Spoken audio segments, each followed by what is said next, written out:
Hi, this is Spence from West Coast Pedalboard, and today we're going to talk a little bit about indicator lights, the different kinds that we offer, and we're going to be talking about power ports and the various types of power that you can choose to have on the side of the board, and possibly some of the reasons why you would choose to have one or the other.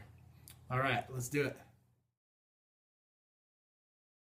This is the most commonly installed power input that we use. It's a male IEC connection. And you basically just plug in your cord like so, and the other end goes into the wall, and whatever you have connected on the bottom side is live. So everything is soldered, and this is what the piece looks like as we get it before we install it. And this would be a typical assembly. We heat shrink everything and hot glue all the connections just in case.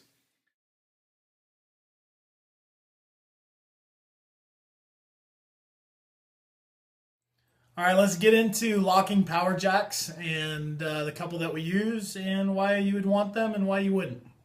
The first here is a locking NEMA style. Here is the pedal board portion, and here is the cable portion.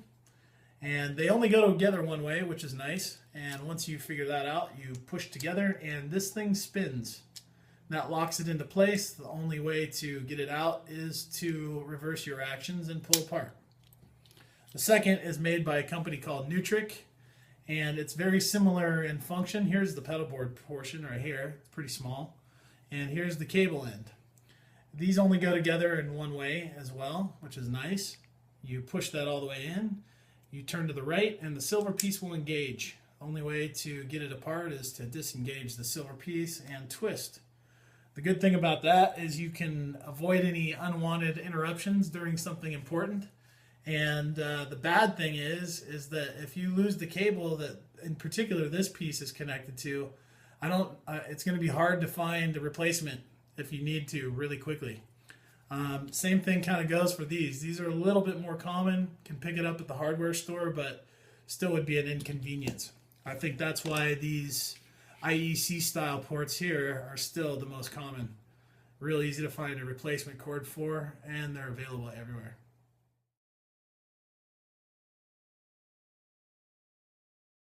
We can install any type of pigtail on the bottom side of the pedal board that you need.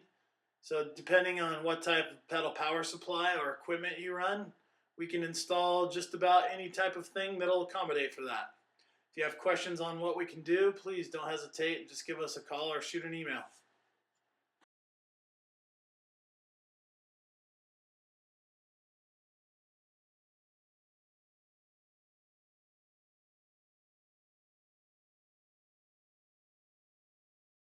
All right, we're going to finish this thing out with some indicator light action. And to start, these are all rated for US power, 110 to 125 volt. And I think this is obvious, but it's fair to say that you need to order a power port on the side of the board to be able to have this option. So these are all, this is a Fender style jewel assembly. It's got two male blades on there, and the polarity does not matter. So if you already have one of these things and you're checking it out, and you forgot how to connect the thing, don't worry about it. Either connection will work. The way we wire these babies up is with a nice vintage cloth wire here, something like you'd find in the old school, and that gets soldered directly to the backside of this port, heat shrinked and glued for safety. The other type of indicator light that's fairly popular is this. It's a little tiny Marshall style. Again, the polarity does not matter on these as well, and they look pretty slick. We've actually had a few people want to send in their own stuff, so if that's what you feel like doing, go ahead. We just have to make sure the voltages line up and everything should be fine.